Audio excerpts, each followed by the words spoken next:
الله الرحمن الرحيم نحمده ونصلي ونسلم على رسوله الكريم وعلى آله وصحبه أجمعين أما بعد عن عقبة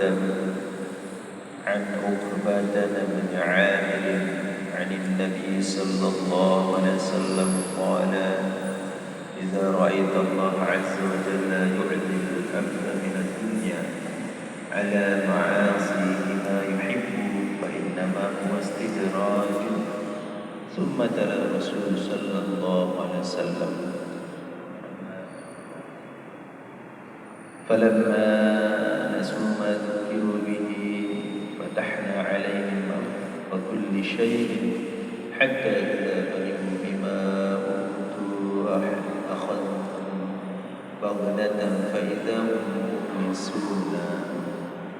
Dari Uqbah bin Amr radhiyallahu anhu dari Nabi sallallahu alaihi wasallam, beliau bersabda, apabila engkau melihat Allah Subhanahu wa taala memberikan kepuasan harta kepada orang yang melakukan kemaksiatan, sesungguhnya itu adalah hidayah dari Allah Subhanahu wa taala.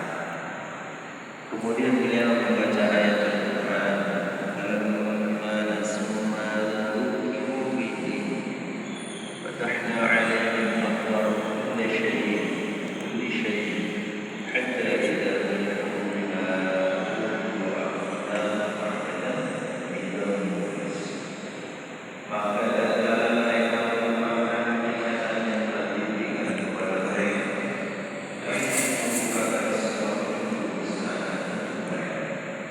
sehingga apabila mereka bergembira dengan apa yang telah diberikan kepada mereka, kami siksa mereka dengan sekonyong-konyongnya. Maka ketika itu mereka terdiam berputus asa.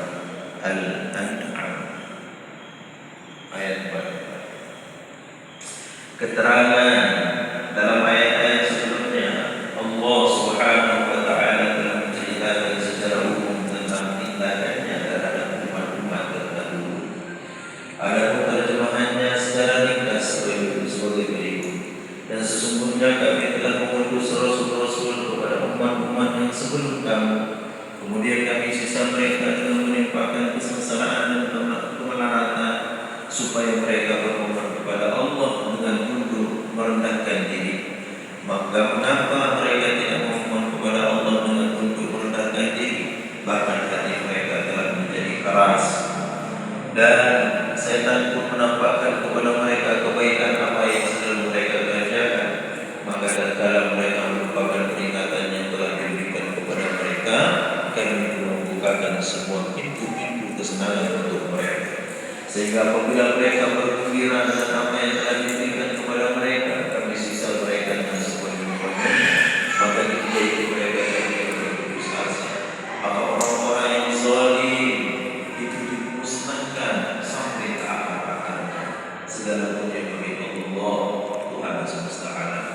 Dengan ayat tersebut Rasulullah sallallahu alaihi wasallam menerangkan tentang sunnah dan memberi peringatan bahwa jika seorang kekayaan dan kesenangan padahal ia sedang berbuat dosa, sesungguhnya yang demikian itu merupakan istighfar. Masalah ini yang telah diterangkan di dalam ayat di atas.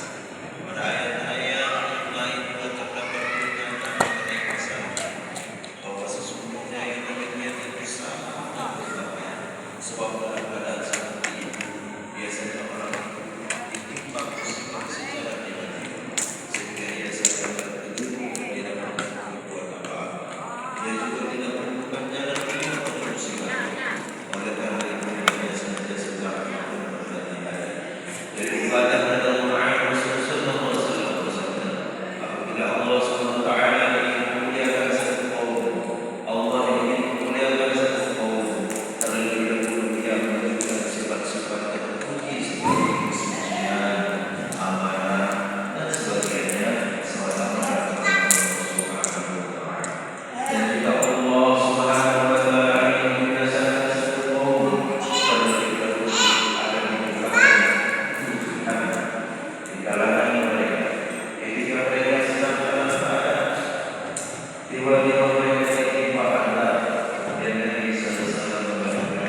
paham kita dalam agama yang mulia, hendaklah kita buat usaha buat mana usaha mana Allah bukan paham tokol balik nginam dan nginam putih buaya di berbeda kemati